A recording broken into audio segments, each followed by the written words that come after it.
ایک دن حضور صلی اللہ علیہ وآلہ وسلم ایک خشک درخت تلے بیٹھے ہوئے تھے۔ اس کی شاخ پکڑ کر ہلائی تو سوکھے پتر جھڑنے لگے۔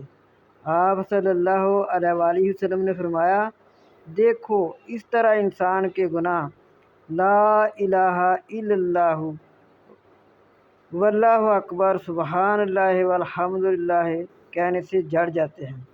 اے ابو دردہ رضی اللہ تعالیٰ عنہ، ان کا ورد رکھ اس سے پہلے کہ وہ وقت آئے کہ تو انہیں کہہ نہ سکے۔